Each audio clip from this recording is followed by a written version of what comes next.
कभी आपने ये सवाल खुद से पूछा है कि हमारा मन आखिर होता क्या है? वो जो सोचता है, महसूस करता है, सपने देखता है, डरता है और उम्मीद करता है, क्या वो सिर्फ एक अदृश्य शक्ति है या फिर उसका कोई भौतिक आधार भी है? हम अक्सर मन को एक रहस्य की तरह देखते हैं, जैसे वो कोई आत्मिक या आध्यात्मिक सत्ता हो। लेकिन क्या हो अगर मैं आपसे कहूं कि मन कोई रहस्य नहीं बल्कि एक जैविक प्रक्रिया है जो हमारे शरीर के सबसे जटिल और अद्भुत हिस्से मस्तिष्क में जन्म लेती है। जॉर्ज हेनरी लूज एक दार्शनिक, वैज्ञानिक और अग्रदृष्टा 19वीं सदी में ही वो बातें कह गए थे जिन्हें आज की न्यूरोसाइंस धीरे धीरे साबित कर रही है। The physical basis of mind सिर्फ एक किताब नहीं बल्कि एक पुल है विज्ञान और चेतना के बीच। इस ऑडियो बुक में हम एक ऐसे सफर पर चलेंगे जहां विज्ञान के तथ्यों, तर्कों और अद्भुत उदाहरणों के जरिए हम समझेंगे कि हमारा मस्तिष्क कैसे काम करता है और कैसे यहीं से हमारा मन उत्पन्न होता है। कई लोग मानते हैं कि मन और शरीर अलग अलग हैं, कि मन कोई आध्यात्मिक शक्ति है और मस्तिष्क सिर्फ एक शरीर का हिस्सा। लेकिन लुईस हमें बताते हैं कि ये सोच गलत नहीं, अधूरी है। उनका कहना है कि मानसिक प्रक्रियाएं जैसे सोचना, महसूस करना, निर्णय लेना सबका एक भौतिक आधार है, यानी ये सब क्रियाएं मस्तिष्क में हो रही रासायनिक और विद्युत क्रियाओं का परिणाम है। जैसे कंप्यूटर में हार्डवेयर और सॉफ्टवेयर साथ मिलकर काम करते हैं, वैसे ही शरीर और मन अलग नहीं, एक ही प्रक्रिया के दो पहलू हैं। जब आप कोई संगीत सुनते हैं और आपके रोंगटे खड़े हो जाते हैं, ये भावना सिर्फ दिल से नहीं बल्कि आपके न्यूरॉन्स और न्यूरोट्रांसमीटर्स की अद्भुत केमिस्ट्री का परिणाम है। आप सोचते हैं कि प्रेरणा मन में आती है, वो भी एक न्यूरोलॉजिकल प्रोसेस है।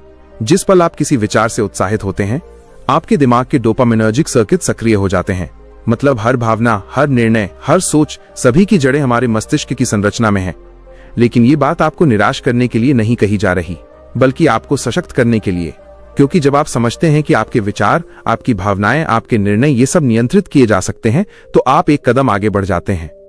इस किताब के माध्यम से लुईस हमें ये सिखाते हैं कि चेतना कोई जादू नहीं है बल्कि ब्रह्मांड की सबसे अद्भुत जैविक घटना है। और अगर हम इसे समझ लें तो हम अपने जीवन, अपने डर, अपने सपनों और अपनी सीमाओं को नए तरीके से देख सकते हैं।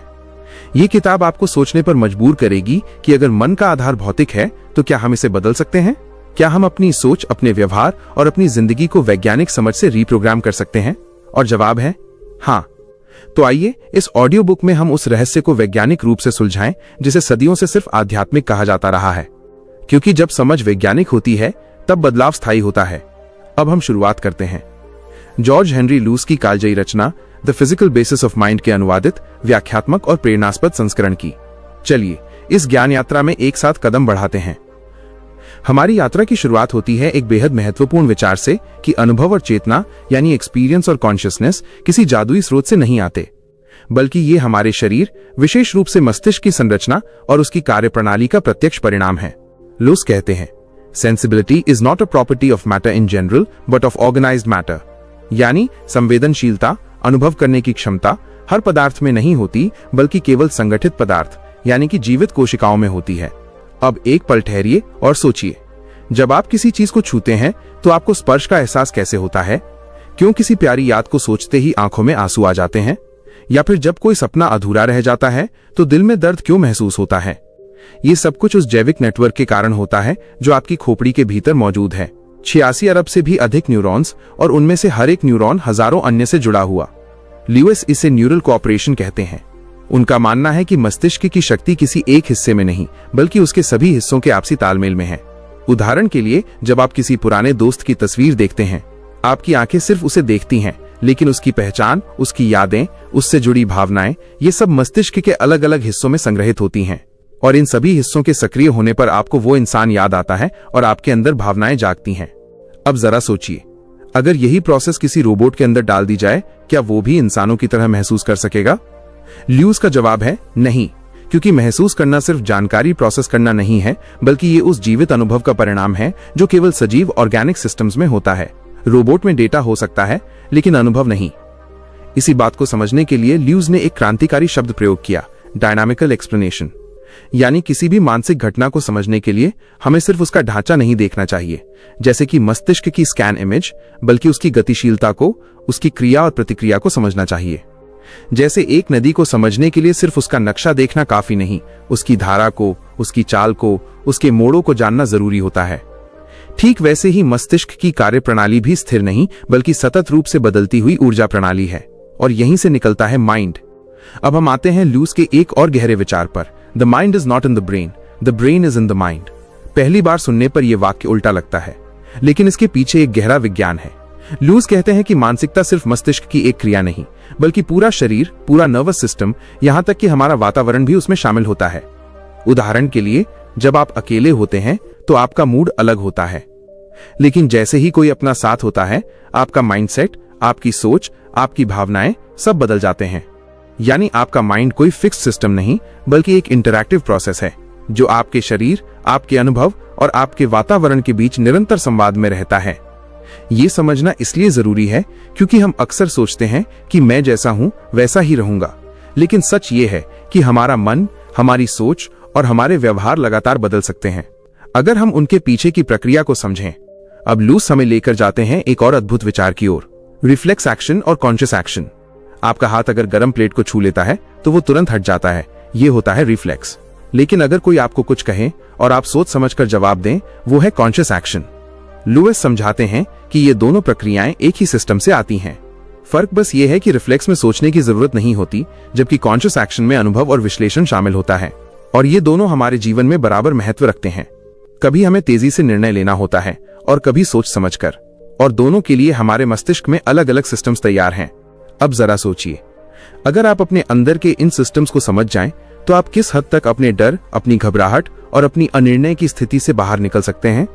आपका डर केवल एक न्यूरोलॉजिकल फीडबैक है, आपकी अनिश्चितता केवल न्यूरल नेटवर्क्स के बीच कमजोर संवाद है, और आपकी हिम्मत, वो भी एक न्यूरोलॉजिकल एक्ट है जिसे सीखा, समझा और मजबूत किया जा सकता है। लूस कहते हैं, the laws of mind are the laws of life, यानी मन की प्रक्रिया को समझना जीवन को समझने की कुंजी है। और अगर आप जीवन को उसके मूल स्तर पर वैज्ञानिक आधार पर समझने लगते हैं, तो आप सिर्फ सोचते नहीं, आप समझदार तरीके से जीने लगते हैं। लुईस के विचार हमें बार बार इस सच्चाई की ओर ले जाते हैं कि मन कोई रहस्यमय ताकत नहीं है, बल्कि एक नेचुरल प्रोसेस है जिसे हम देख सकते हैं, समझ सकते हैं और विकसित कर सकते हैं। अब आइए एक और बेहद रोचक सिद्धांत की बात करते हैं, सेंसिंग और perception, sensation vs perception. Lewes कहते हैं कि केवल किसी चीज को महसूस करना ही काफी नहीं होता। वास्तविक चेतना तब आती है जब हम उसे सार्थकता प्रदान करते हैं। उदाहरण के लिए, आपकी आंखें एक छवि को देखती हैं, यह है सेंसेशन। लेकिन जब आपका दिमाग उस छवि को समझता है, पहचानता है कि ये चेहरा मेरी माँ का है, ये सूरज की रोशनी है या ये खतरा हो सकता है, तब वो बनता है परसेप्शन। यानी केवल इंद्रियां ही नहीं, उनके पीछे की व्याख्या करने वाली चेतना ही मन है। लीविस इसे सब्जेक्टिव इंटीग्रेशन कहते हैं। हमारे जीवन की हर स्थिति, हर अनुभव हमारे मस्तिष्क द्वारा किया गया एक संपादन, एडिटिंग है, जिसमें हमारा अतीत, हमारी उम्मीदें, हमारी भावनाएं सब शामिल होते हैं। अब इस विचार को एक असाधारण उदाहरण से समझते हैं। मान लीजिए दो लोग एक ही दृश्य देख रहे हैं, एक डूबता हुआ सूरज। पहला व्यक्ति एक कलाकार है, उसके लिए यह दृश्य शांति, सौंदर्य और प्रेरणा है। दूसरा व्यक्ति एक किसान है जो सोच रहा है कि सूरज ढलने से पहले उसे खेत खत्म करना है। अब आप सोचिए, दृश्य तो एक ही है, पर अर्थ अलग अलग क्यों है? क्योंकि परसेप्शन हर व्यक्ति का अपना है और यह बनता है उसके मस्तिष्क में अनुभवों के आधार पर। लुईस इसी बात को कह रहे हैं कि हमारा मन असल में एक क्रिएटिव प्रोसेस है।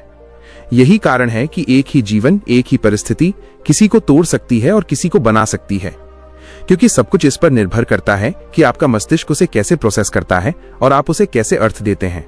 और अगर ये प्रोसेस बदला जा सकता है तो सोचिए आप कितना कुछ बदल सकते हैं। अब लुईस हमें ले चलते हैं न्यूरल एक्टिविटी और मेंटल एक्टिविटी के अंतर की ओर। वे कहते हैं कि मस्तिष्क में चलने वाली विद्युत गतिविधियां, इलेक्ट्रिकल इंपल्सेस, रसायन विज्ञान, बायोकेमिस्ट्री और न्यूरल नेटवर्क्स, ये सब मिलकर एक फिजिकल प्लेटफॉर्म तैयार करते हैं। लेकिन इसी फिजिकल प्लेटफॉर्म से ही जन्म लेती है सब्जेक्टिव एक्सपीरियंस, यानी हमारी सोच, भावनाएं, कल्पनाएं, इच्छाएं। यानी कि जब आप किसी गीत को सुनते हैं और आपके अंदर कुछ हिल जाता है, तो बाहर से देखा जाए तो बस कुछ तरंगे आपके कान तक पहुंची, लेकिन भीतर एक पूरी भावनात्मक दुनिया बन गई। लुईस यही कह रहे हैं कि मानसिकता कोई अतिरिक्त शक्ति नहीं, बल्कि उसी जैविक प्रक्रिया का विकसित रूप है। वो इसे कहते हैं इमर्जेंस। जैसे जीवन का उदय रासायनिक यौगिकों से हुआ, वैसे ही चेतना का उदय न्यूरल एक्टिविटी से होता है। और ये विचार केवल दर्शन नहीं है, आज की आधुनिक न्यूरोसाइंस इसे पुष्टि कर रही है। एफएमआरआई स्कैन, ईईजी और न्यूरोकेमिकल रिसर्च बताते हैं कि हमारी हर सोच, हर भावना किसी न किसी न्यूरोलॉजिकल प्रोसेस से जुड़ी होती है। लुईस का सबसे बड़ा योगदान यह है कि वे इन दो दुनियाओं, विज्ञान और अनुभव को एक सूत्र में बांधते हैं। वे कहते हैं हम मन को तब तक नहीं समझ सकते जब तक हम शरीर को नहीं समझते, और साथ ही हम शरीर को पूरी तरह तब तक नहीं समझ सकते जब तक हम मन की क्रिया को न समझें। यानी हमें होल सिस्टम अप्रोच अपनाना होगा। अब जरा ठहरिए और खुद से पूछिए, क्या आपने कभी अपने मन को सिस्टम की तरह देखा है, जहां सोचने की प्रक्रिया, भावनाओं की केमिस्ट्री, आदतों का प्रोग्रामिंग पैटर्न और निर्णयों की लॉजिक एक दूसरे से जुड़ी होती हैं? अगर नहीं, तो अब समय है ऐसा देखने का, क्योंकि लूस हमें सिर्फ ये नहीं बताते कि मन क्या है, वे हमें यह भी सिखाते हैं कि इस मन को कैसे बेहतर बनाया जाए। अगर आप जानते हैं कि आपका डर कहां से उत्पन्न हो रहा है, आप उसे कंट्रोल कर सकते हैं। अगर आप समझते हैं कि प्रेरणा कैसे आती है, तो आप उसे दोबारा जगा सकते हैं। अगर आप ये देख पाते हैं कि आपका व्यवहार किन न्यूरल पाथवेज से जुड़ा है, तो आप उन्हें रीवायर भी कर सकते हैं। यह केवल ज्ञान नहीं है, यह आजादी है। ल्यूइस के शब्दों में, to know the physical basis of mind is to begin to master the mind itself. यानी मन के भौतिक आधार को जानना ही मन पर विजय पाने की शुरुआत है। और इसी सोच के साथ हम आगे बढ़ते हैं लुईस के और भी गहरे सिद्धांतों की ओर, जहां हम सीखेंगे कि कैसे चेतना विकसित होती है, कैसे आदतें बनती हैं और कैसे हम इस जैविक मस्तिष्क से एक प्रबुद्ध मन का निर्माण कर सकते हैं। लुईस अब हमें एक ऐसे बिंदु पर ले आते हैं जहां माइंड केवल एक अनुभव करने वाला नहीं, बल्कि एक प्रगतिशील विकासशील प्रणाली बन जाता है। यानी mind is not static, it is dynamic, evolving and self modifying. वो कहते हैं, चेतना अचानक नहीं आई, बल्कि ये एक क्रमिक जैविक विकास, बायोलॉजिकल एवोल्यूशन का परिणाम है। जैसे एक बीज धीरे धीरे अंकुर बनता है, फिर पौधा और फिर विशाल वृक्ष, ठीक वैसे ही सबसे सरल जीवों से लेकर इंसान तक चेतना धीरे धीरे विकसित हुई है। अब जरा इस उदाहरण पर ध्यान दीजिए। एक केंचुआ जिसकी नर्वस सिस्टम बहुत सीमित होती है, वो केवल साधारण स्पर्श को महसूस कर सकता है। एक बिल्ली उससे अधिक संवेदनशील है, उसे दर्द, डर और खुशी की अनुभूति होती है। और इंसान केवल महसूस नहीं करता, बल्कि महसूस करके सोचता है और सोचकर आगे की कल्पना करता है। लुईस इसे कहते हैं द ग्रेडेशन ऑफ सेंटियंस, यानी संवेदनशीलता का क्रमिक विस्तार। तो इसका मतलब यह हुआ कि चेतना कोई अचानक आई हुई दिव्य चिंगारी नहीं, बल्कि समय के साथ अनुभवों से बनी जैविक परतों का गहरा समुंदर है। अब ध्यान दीजिए, जब कोई बच्चा पैदा होता है, वो रोता है, देखता है, सुनता है, लेकिन वो सोच नहीं सकता। धीरे धीरे वो अनुभव करता है, यादें बनाता है, भाषा सीखता है, और तब जाकर मन का निर्माण होता है। लुईस कहते हैं कि the mind is the history of the organisms experience, यानी मन दरअसल हमारे जीवन के अनुभवों का एक संग्रह है, जिसे मस्तिष्क हर पल प्रोसेस करता है, अपडेट करता है और जरूरत पड़ने पर दोबारा उपयोग करता है। अब इस विचार की ताकत को समझिए। अगर मन हमारे अनुभवों से बनता है, तो क्या हम नए अनुभवों से अपने मन को नया बना सकते हैं? जवाब है हाँ।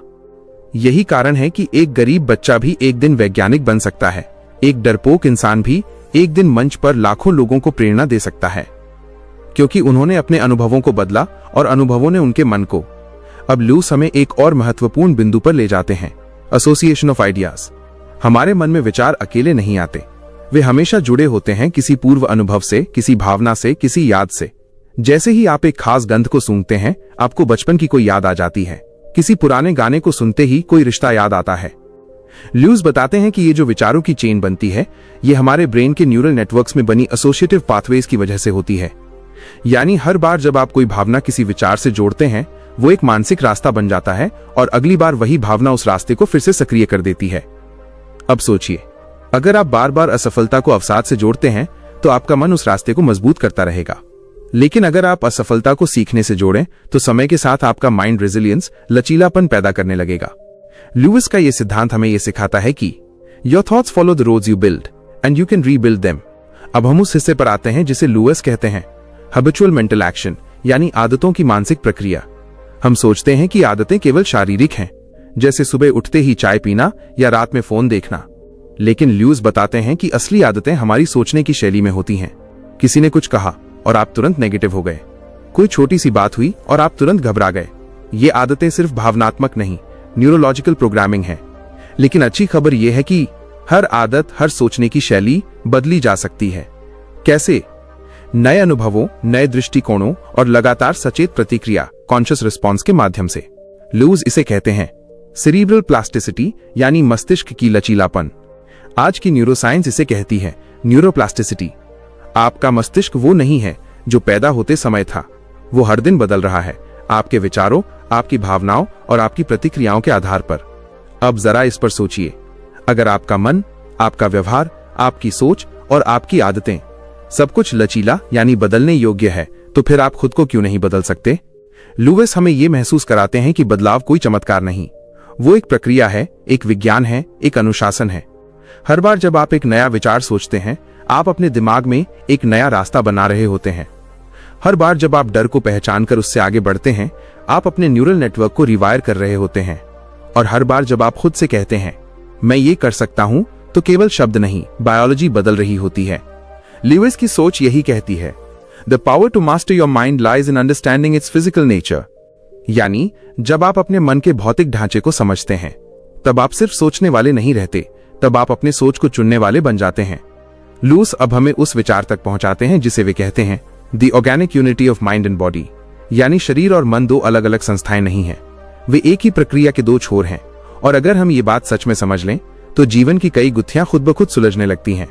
जैसे आप कोई विचार सोचते हैं, तो उसके साथ साथ आपके शरीर में रासायनिक परिवर्तन होते हैं। डर का विचार आता है, दिल की धड़कन तेज हो जाती है, पसीना आ जाता है। उम्मीद का विचार आता है, शरीर में ऊर्जा महसूस होती है, एक नया उत्साह पैदा होता है। लुईस हमें बताते हैं कि ये सब केवल मन की कल्पनाएं नहीं हैं, बल्कि सजीव जैविक प्रतिक्रियाएं, बायोलॉजिकल रिस्पॉन्सेज हैं, जो कि शरीर और मन की एकता का प्रमाण है। अब सोचिए, अगर आपकी सोच आपकी बॉडी को बदल सकती है, तो क्या आपकी बॉडी भी आपकी सोच को बदल सकती है? बिल्कुल। लुईस इसे रेसिप्रोकल इन्फ्लुएंस कहते हैं, यानी जैसे मन शरीर को प्रभावित करता है, वैसे ही शरीर भी मन को। आपने ये अनुभव जरूर किया होगा, जब आप लंबा खड़े होते हैं, गहरी सांस लेते हैं, आंखों में आत्मविश्वास होता है, तो आपका मन भी उसी के अनुसार प्रतिक्रिया देता है। एक आत्मबल पैदा होता है, एक विजेता जैसा अनुभव होता है। लुईस इस विचार को वैज्ञानिक रूप में रखते हैं कि अगर आप चाहें तो अपने शरीर के माध्यम से भी अपने मन की दिशा बदल सकते हैं।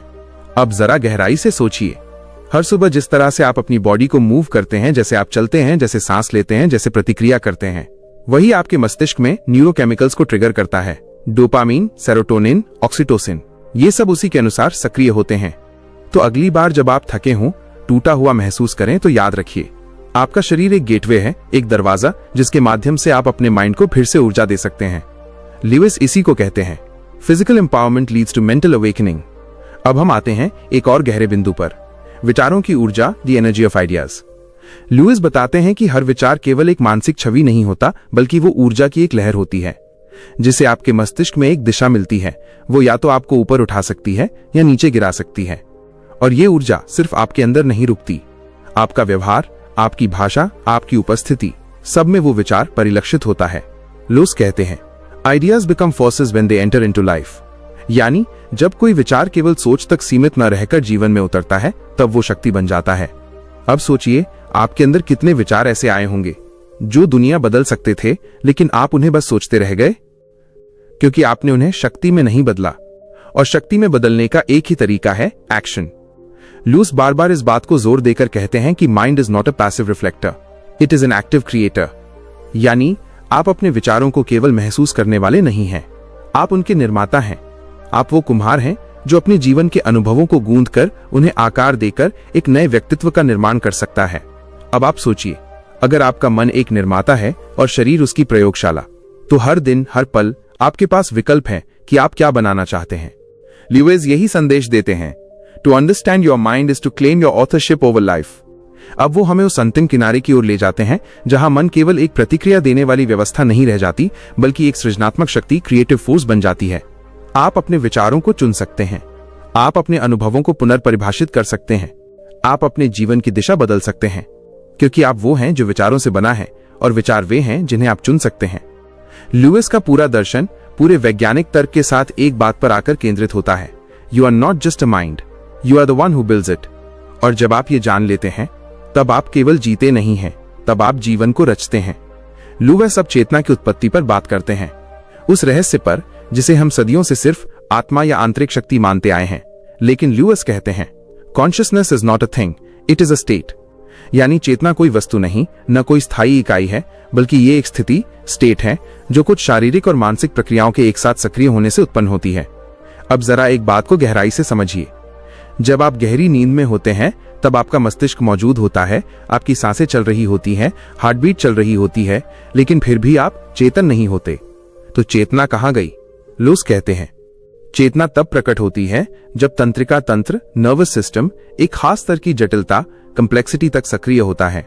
जब न्यूरॉन्स के बीच सूचनाओं का प्रवाह एक निश्चित सीमा पार करता है, तब अनुभव उत्पन्न होता है, तब मैं हूं की अनुभूति जन्म लेती है। यानी चेतना कोई स्थायी शक्ति नहीं, बल्कि एक क्षणिक लेकिन शक्तिशाली अनुभव है जो हर बार नए रूप में उत्पन्न होता है। ये सोच जितनी वैज्ञानिक है उतनी ही प्रेरणादायक भी, क्योंकि इसका मतलब है चेतना विकसित की जा सकती है। अब सोचिए, अगर आप जानबूझकर ध्यान केंद्रित करना सीखें, अगर आप अपने विचारों का निरीक्षण करना सीखें, अगर आप अपनी भावनाओं को भीतर से समझना सीखें, तो आप सिर्फ सोचने वाले नहीं रहेंगे, बल्कि जागरूकता की एक विकसित अवस्था में पहुंच सकते हैं। ल्यूइस यही कहते हैं, awareness is the highest evolution of organised matter, यानी संगठित जीवित तत्वों का सबसे विकसित रूप चेतना है, और यही मानव की सबसे बड़ी शक्ति है। अब ल्यूइस हमें लेकर आते हैं भाषा, लैंग्वेज और चेतना के संबंध तक। वे कहते हैं, language is not just a tool for expression, it is a tool for thinking. आज हम ये मानते हैं कि पहले विचार आता है, फिर भाषा, लेकिन ल्यूइस बताते हैं कि कई बार विचार भाषा से पहले होते ही नहीं, क्योंकि भाषा ही वो माध्यम है जिससे हम अपने अनुभवों को संरचना देते हैं। आप किसी भावना को जब तक शब्द नहीं देते, वो भीतर घूमती रहती है, अस्पष्ट होती है, लेकिन जैसे ही आप कहते हैं, मुझे डर लग रहा है या मैं असुरक्षित महसूस कर रहा हूं, आपके मस्तिष्क में वो भावना एक स्पष्ट पहचान ले लेती है। यही वजह है कि ल्यूइस भाषा को चेतना के विकास की रीढ़ की हड्डी मानते हैं। अब सोचिए, अगर आप अपनी भाषा को बदल दें, अपने विचारों के शब्दों को बदल दें, तो क्या आप अपनी सोच को नहीं बदल सकते? बिल्कुल। अगर आप हर सुबह उठकर कहें, मेरे लिए आज कुछ असंभव नहीं है, तो ये केवल एक वाक्य नहीं, बल्कि एक न्यूरोलॉजिकल ट्रिगर बन जाता है, जो हर दिन आपके अंदर एक नया रसायन छोड़ता है, डोपामीन, सेरोटोनिन, एंडोर्फिन्स, और ये सब मिलकर आपकी सोच को एक नई दिशा देते हैं। लूस की सबसे बड़ी बात यही है, वह विचारों, भावनाओं, भाषा और शरीर, इन सबको एक दूसरे से जुड़ी हुई प्रक्रियाएं मानते हैं। उनके लिए मन कोई मिस्ट्री नहीं, बल्कि एक जीवन सिस्टम है जिसे समझा, बदला और बेहतर बनाया जा सकता है। अब लूस हमें उस स्तर पर लाते हैं जहां मन केवल व्यक्तिगत अनुभव नहीं, बल्कि सामूहिक चेतना, कलेक्टिव कॉन्शियसनेस बन जाता है। वे कहते हैं, our individual minds are shaped by social interaction, यानी हमारा मन हमारे आसपास के लोगों, उनके विचारों और उनके व्यवहारों से लगातार प्रभावित होता है। आप जैसा सोचते हैं वैसा ही महसूस करते हैं, और आप जैसा वातावरण चुनते हैं वैसी ही सोच बनती है। अब इस बात पर गौर कीजिए, अगर आप रोज ऐसे लोगों के बीच हैं जो शिकायत करते हैं, डरते हैं, नकारात्मकता फैलाते हैं, तो आपका मन भी उसी दिशा में ढलने लगता है। लेकिन अगर आप खुद को ऐसे वातावरण में रख दें जहां आशा है, सीखने की भूख है, उच्च सोच है, तो आपका मन भी ऊंचा उठने लगता है। लुईस इस पर कहते हैं, to evolve the mind evolve the environment, यानी अगर आप अपने मन का स्तर ऊपर उठाना चाहते हैं तो सबसे पहले अपने वातावरण को सजगता से चुनिए। अब हम उस अंतिम और गहरे बिंदु की ओर बढ़ते हैं जहां ल्यूस मानते हैं कि मन और मस्तिष्क की समझ हमें केवल जानकार नहीं बनाती, बल्कि जिम्मेदार बनाती है। क्योंकि जब आप जान जाते हैं कि हर विचार, हर भावना, हर निर्णय आपके द्वारा निर्मित है, तब आप किसी को दोष नहीं देते, तब आप केवल एक निर्माता बन जाते हैं, अपने जीवन का निर्माता। ल्यूइस की दृष्टि में मन का विज्ञान केवल प्रयोगशाला के लिए नहीं है, यह हर उस इंसान के लिए है जो खुद को समझना चाहता है, जो अपने भीतर की अराजकता को स्पष्टता में बदलना चाहता है, जो अपने अंदर की बिखरी हुई ऊर्जा को केंद्रित करना चाहता है और अपने जीवन को सिर्फ जीना नहीं बल्कि रचना चाहता है। ल्यूइस अब हमें उस जगह ले जाते हैं जहां मन केवल सोचने, अनुभव करने या प्रतिक्रिया देने की क्षमता नहीं रह जाता, बल्कि वो एक नैतिक शक्ति, मॉरल फोर्स बन जाता है। वे कहते हैं, mind is not only a field of thoughts and feelings, it is a field of choices. हर बार जब आप कोई विचार चुनते हैं, हर बार जब आप कोई भावना अपनाते हैं, हर बार जब आप प्रतिक्रिया की बजाय प्रतिक्रिया के पहले चेतना का क्षण चुनते हैं, तो आप एक नैतिक निर्णय ले रहे होते हैं। यहां नैतिकता का अर्थ अच्छा या बुरा नहीं है, बल्कि ये है, क्या आप अपने मन की क्रिया को जानबूझकर चला रहे हैं या बस प्रतिक्रियाओं के गुलाम बन गए हैं। ल्यूइस बताते हैं कि जब हम ये समझते हैं कि हमारा मन एक बायोलॉजिकल सिस्टम है जिसे हम नए अनुभवों, नई सोच और अभ्यास के जरिए बदल सकते हैं, तब हमारे पास एक जिम्मेदारी भी आ जाती है। और यही जिम्मेदारी है अपने भीतर के सिस्टम को इतना सजग और मजबूत बनाना कि हम केवल हालातों की उपज न रह जाएं। अब जरा एक उदाहरण लीजिए। जब कोई आपको अपमानित करता है, आपका मस्तिष्क उस इंसल्ट को सेंसरी इनपुट की तरह लेता है। वो संदेश लिम्बिक सिस्टम तक जाता है जहां क्रोध और बचाव की भावनाएं तुरंत पैदा होती हैं। लेकिन ठीक उसी क्षण अगर आपके प्रीफ्रंटल कॉर्टेक्स ने काम किया, अगर आपने ठहरकर सोचा, अगर आपने अपनी प्रतिक्रिया को जागरूकता के साथ चुना, तो आप केवल एक जानवर जैसा प्रतिक्रिया देने वाला जीव नहीं रह जाते, आप मानव बन जाते हैं, एक सचेतन निर्माता। ल्यूइस इसी प्रक्रिया को मॉरल एवोल्यूशन ऑफ माइंड कहते हैं। यह विकास हमारे डीएनए में नहीं होता, यह हर दिन की छोटी छोटी प्रतिक्रियाओं में होता है। हर बार जब आप किसी असहज स्थिति में भी संयम रखते हैं, हर बार जब आप अपने डर पर साहस से प्रतिक्रिया करते हैं, हर बार जब आप समझने को प्राथमिकता देते हैं आलोचना पर, आपका मन अगले स्तर पर विकसित होता है। अब ल्यूइस एक और गहरी बात कहते हैं, the self is not a fixed entity, it is a process.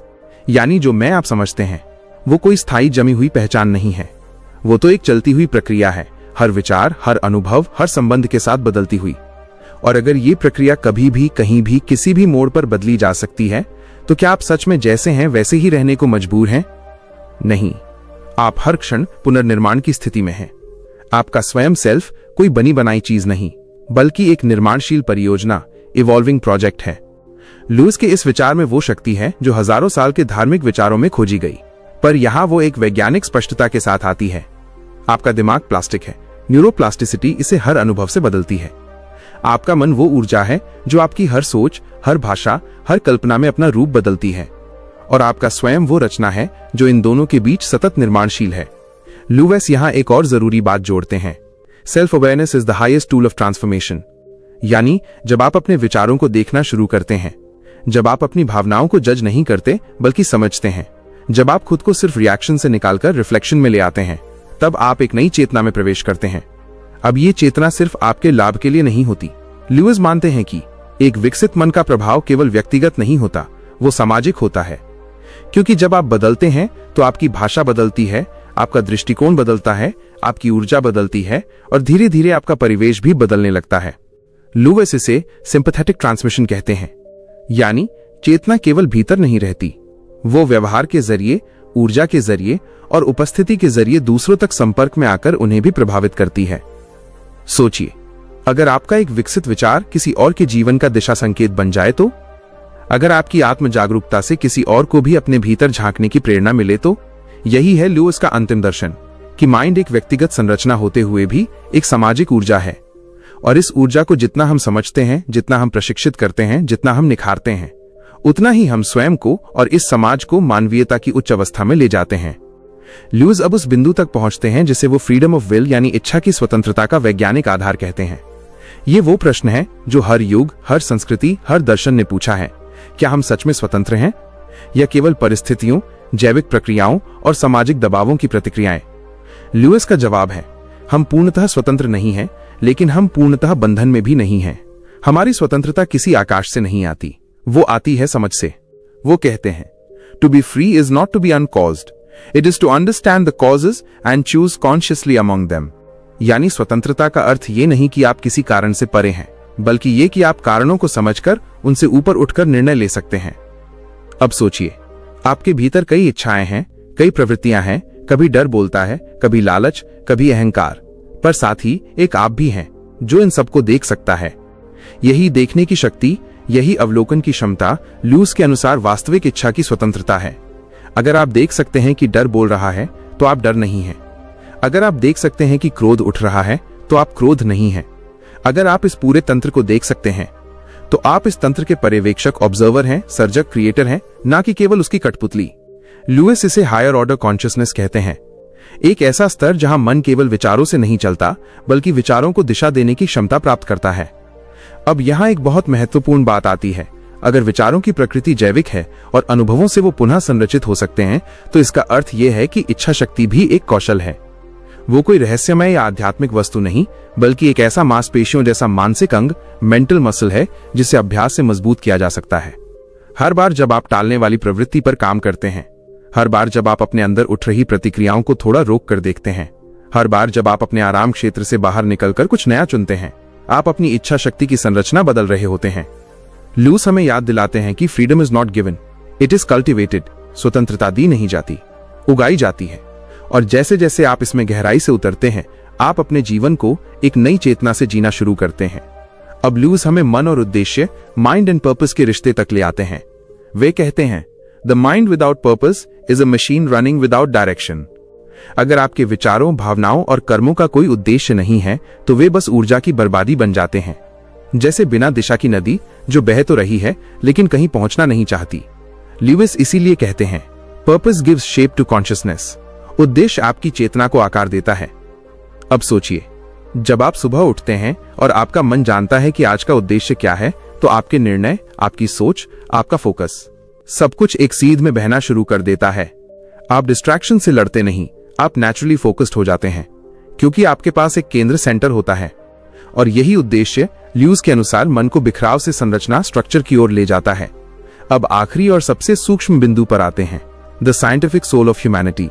Lewis मानते हैं कि जब हम मन के विज्ञान को पूरी तरह समझते हैं, उसकी उत्पत्ति, उसकी जैविक नींव, उसकी सामाजिक निर्मिति, उसकी भाषा, उसकी इच्छा, तब हम किसी एक व्यक्ति के अनुभव को नहीं बल्कि मानवता की आत्मा को समझते हैं।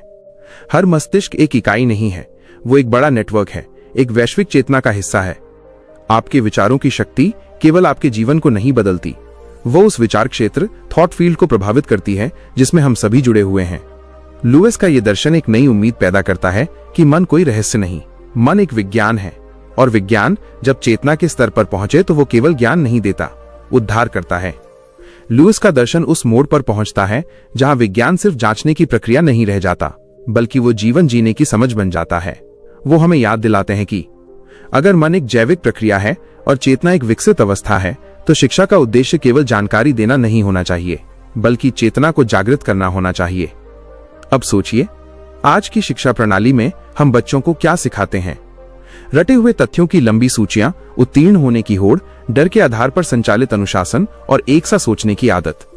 लेकिन ल्यूइस के अनुसार true education is the training of perception, attention and emotional clarity. यानी असली शिक्षा ये नहीं कि बच्चा कितनी चीजें जानता है, बल्कि ये कि वो सोचता कैसे है, ध्यान कैसे लगाता है, भावनाओं को कैसे समझता है।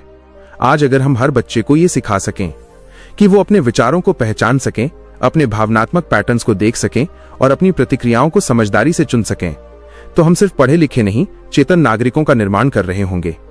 लुईस मानते हैं कि ये मानसिक सजगता सिर्फ शिक्षा तक सीमित नहीं है, ये हर रिश्ते, हर सामाजिक संरचना में आवश्यक है। अब जरा सोचिए, आपका हर रिश्ता, चाहे माता पिता से हो, साथी से हो या सहकर्मी से, उसकी गुणवत्ता इस बात पर निर्भर करती है कि आप कितनी गहराई से सोचते हैं, कितना ध्यानपूर्वक सुनते हैं, कितना जागरूक होकर प्रतिक्रिया देते हैं। लुईस इसे अप्लाइड कॉन्शियसनेस कहते हैं, यानी चेतना केवल ध्यान या मेडिटेशन तक सीमित नहीं, बल्कि वो एक प्रयोगशाला है जहां हर दिन, हर संवाद, हर संघर्ष आपके भीतर की चेतना को प्रकट करने का अवसर होता है। अब जरा इस पर ठहरकर सोचिए, अगर आप अपने बच्चों को सिर्फ बोलने का मौका देते हैं लेकिन सुनने की कला नहीं सिखाते, तो क्या वे समझ पाएंगे कि संवाद दो आत्माओं का पुल है? अगर आप ऑफिस में सिर्फ काम की दक्षता बढ़ाते हैं लेकिन भावनात्मक जागरूकता की कोई परवाह नहीं करते, तो क्या वो जगह इंसानों से भरी होगी या बस रोबोटिक कर्मचारियों से? लुईस कहते हैं, the maturity of mind is seen not in knowledge but in clarity of action under emotional complexity. यानी जब आप मुश्किल भावनाओं के बीच भी स्पष्टता से निर्णय ले सकते हैं, तब आपका मन वाकई में परिपक्व हो रहा होता है। और यही विचार आत्मविकास में भी सबसे अहम है, क्योंकि आत्मविकास लुईस के अनुसार सिर्फ कुछ अच्छी आदतें बना लेना नहीं है या पॉजिटिव थिंकिंग की किताबें पढ़ लेना नहीं है। वास्तविक आत्मविकास वो है जब आप अपने मन के सिस्टम को भीतर से समझने लगते हैं। आप ये जानने लगते हैं कि आपकी बेचैनी कहां से आती है, आपका गुस्सा कौन से अनुभवों से जुड़ा है, आपकी असफलताएं क्या सिर्फ बाहरी हैं या भीतर की किसी धुन से निकली हैं। लुईस यही कहते हैं, to grow is to uncover not just to add. विकास का मतलब है नई चीजें जोड़ना नहीं, पुरानी परतों को हटाना। हर बार जब आप खुद को देखते हैं, बिना जजमेंट के, बिना आलोचना के, सिर्फ एक साक्षी की तरह, तब आप अपने अंदर के शोर को शांत करने लगते हैं। और वह जो भीतर से स्पष्ट होता है, वो बाहर भी दृढ़ और रचनात्मक रूप में प्रकट होता है। अब लुईस की सबसे प्रेरक बात यह है कि मन कोई तय सीमा नहीं, वो एक संभावनाओं की खुली जगह है, जिसे आप जितना समझते जाते हैं वो उतना ही विस्तार पाता है। और इसी वजह से लुईस कहते हैं कि मानव मस्तिष्क में अनंत की झलक है। आपका मस्तिष्क, आपकी चेतना, आपकी इच्छा शक्ति, ये सब सीमित शरीर में रहते हुए भी असीम संभावनाओं के वाहक हैं। और अगर आप रोज थोड़ा थोड़ा करके अपने मन की कार्यप्रणाली को समझें, अपने अनुभवों की परतों को खोलें, अपने विचारों को दिशा दें, तो आप अपने जीवन को केवल समझने वाले नहीं रहेंगे, आप उसे रचने वाले बन जाएंगे। लुईस ने जब ये कहा था कि the mind is the subjective aspect of an organic process, तो उन्होंने भविष्य के वैज्ञानिकों के लिए एक रास्ता खोल दिया था जो हमें आज न्यूरोप्लास्टिसिटी, मिरर न्यूरॉन्स और माइंडफुल ब्रेन जैसे सिद्धांतों तक ले गया है। अब हम जानते हैं कि हमारा मस्तिष्क कोई फिक्स्ड हार्डवेयर नहीं है, वह लगातार बदलता है। हर सोच, हर भावना, हर अनुभव मस्तिष्क के भीतर नए न्यूरल कनेक्शन बनाते हैं। ल्यूइस इसे पहले ही पहचान चुके थे। वे कहते हैं, every feeling leaves a trace, every trace becomes a tendency. यानी जो आप बार बार सोचते हैं वो सिर्फ आपके अनुभव का हिस्सा नहीं बनता, वो आपके मस्तिष्क की भौतिक संरचना को बदल देता है। अब सोचिए, अगर आप बार बार चिंता करते हैं, डरते हैं, खुद को हीन समझते हैं, तो आपका मस्तिष्क उसी दिशा में खुद को प्रशिक्षित कर लेता है और फिर वो पैटर्न स्वचालित बन जाता है। आपको लगता है कि ये तो मैं हूं, जबकि असल में ये आपके सीखे हुए न्यूरल सर्किट्स हैं। लेकिन यहां से लूज हमें मुक्त करने का रास्ता भी दिखाते हैं। वे कहते हैं, अवेयरनेस ब्रेक्स द ऑटोमेटिज्म। चेतना जब आती है तो पुराने पैटर्न टूटने लगते हैं और यहीं से आता है ध्यान, माइंडफुलनेस। आज की न्यूरोसाइंस भी यही कहती है कि जब आप ध्यानपूर्वक बिना प्रतिक्रिया के केवल अपने विचारों, संवेदनाओं और भावनाओं को देखते हैं तो मस्तिष्क में प्रीफ्रंटल कॉर्टेक्स सक्रिय होता है, जो कि निर्णय, तर्क और भावनात्मक संतुलन का केंद्र है। लुईस अगर आज होते तो शायद यही कहते, ध्यान कोई धार्मिक क्रिया नहीं है, बल्कि वो एक वैज्ञानिक अभ्यास है जो मन को उसके स्वयं के शोर से मुक्त करता है। अब लूस के इस विचार को जोड़ते हैं मिरर न्यूरॉन से। आज हमें पता है कि हमारे मस्तिष्क में ऐसी कोशिकाएं हैं जो केवल किसी क्रिया को करने पर नहीं, बल्कि किसी और को वो करते हुए देखने पर भी सक्रिय होती हैं। यानी अगर आप किसी को मुस्कुराते हुए शांति से बात करते देखते हैं तो आपके मस्तिष्क में भी वही अनुभव सक्रिय हो जाते हैं। लुईस इसे बहुत पहले शब्दों में कहते हैं, the mind is never isolated, it reflects and transmits. मन कभी अकेला नहीं होता, वो दूसरों से प्रभावित होता है और दूसरों को प्रभावित करता है। अब आप सोचिए, आपके व्यवहार का असर केवल आपके जीवन पर नहीं होता, बल्कि जो लोग आपको देखते हैं, उनसे मिलते हैं, उनके मस्तिष्क पर भी उसका प्रभाव होता है। आपकी शांति किसी और की बेचैनी को कम कर सकती है, आपकी स्पष्टता किसी और की उलझन को हल्का कर सकती है, आपका धैर्य किसी और को टूटने से बचा सकता है। लुईस इसी को कहते हैं, the mind is a transmitter of harmony और केओस। तो सवाल ये नहीं है कि आपका मन क्या महसूस करता है, सवाल ये है कि आप उसे किस दिशा में प्रशिक्षित कर रहे हैं। अब बात करते हैं उस विज्ञान की जो लुईस के विचारों को आज और भी दृढ़ता देता है, हार्ट ब्रेन कोहेरेंस। आज वैज्ञानिक रूप से यह सिद्ध हो चुका है कि जब आप गहरी सांस लेते हैं, जब आप कृतज्ञता, प्रेम, करुणा जैसी भावनाओं को भीतर लाते हैं, तो आपके दिल की धड़कन और मस्तिष्क की तरंगें सिंक्रोनाइज होने लगती हैं।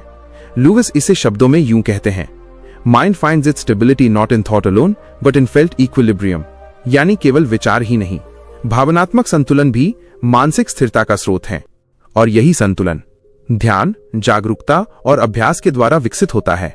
अब अगर आप खुद से पूछें, क्या मैं अपने मन का केवल उपयोग करता हूं या मैं उसका शिल्पकार हूं? लुईस का उत्तर स्पष्ट है, आप शिल्पकार हैं। हर बार जब आप ठहरते हैं, हर बार जब आप प्रतिक्रिया देने से पहले देखते हैं, हर बार जब आप विचार के नीचे छुपी भावना को समझते हैं, आप अपने मन को एक नई संरचना दे रहे होते हैं। ये कार्य आसान नहीं है, ये अभ्यास मांगता है, धैर्य चाहता है, भीतर झांकने का साहस मांगता है। लेकिन लुईस यही तो कहते हैं, the mastery of mind is the mastery of life. और अब जब विज्ञान भी यही कह रहा है, तो इसमें कोई संदेह नहीं बचता कि मन का ज्ञान कोई आध्यात्मिक विलास नहीं, बल्कि ये मानवता की सबसे जरूरी आवश्यकता है। लुईस की ये समझ कि मन केवल एक जैविक प्रक्रिया नहीं, बल्कि एक सामाजिक संरचना भी है, हमें आज के सामाजिक परिवेश में एक नई जिम्मेदारी देती है।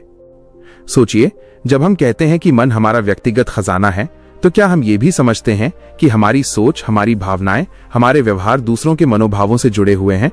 लुईस कहते हैं, mind is not confined within the skull, it extends into the relationships we form, the communities we nurture and the societies we build.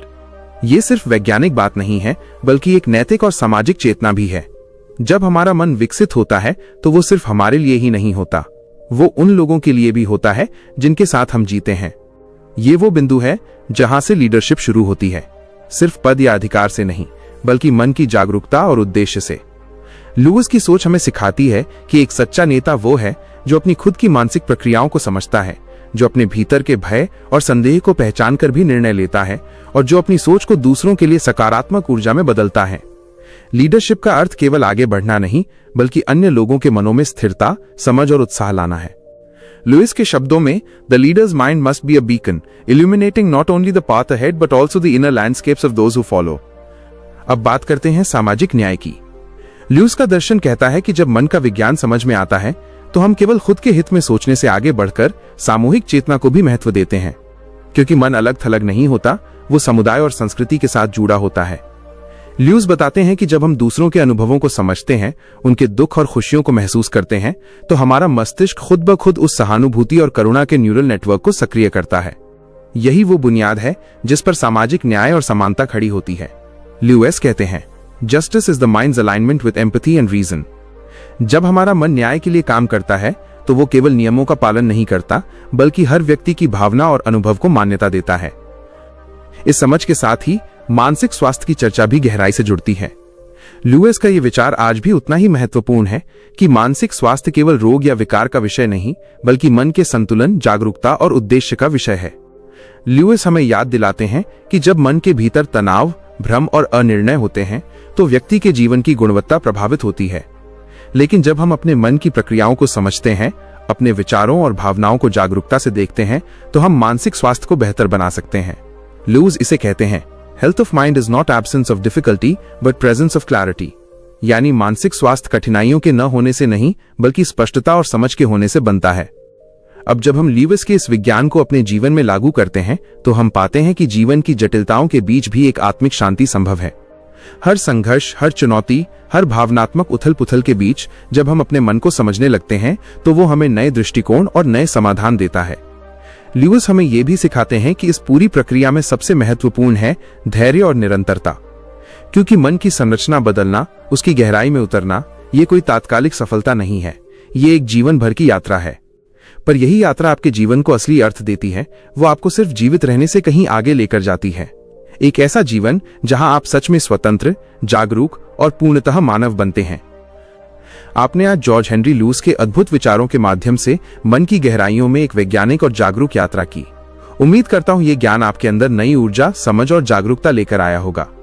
अगर आपको ये वीडियो पसंद आया हो तो कृपया लाइक जरूर करें, ताकि हम आपके लिए ऐसे और भी ज्ञानवर्धक ऑडियो बुक ला सकें।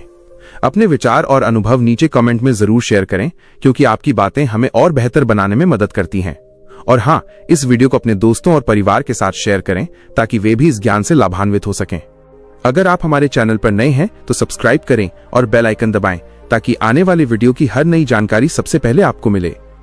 याद रखें, मन का सच्चा विकास तभी संभव है जब हम उसे समझें, जागरूक रहें और लगातार बेहतर बनाने की कोशिश करें। आपका दिन शानदार हो और आपकी यात्रा ज्ञान से भरपूर हो। धन्यवाद।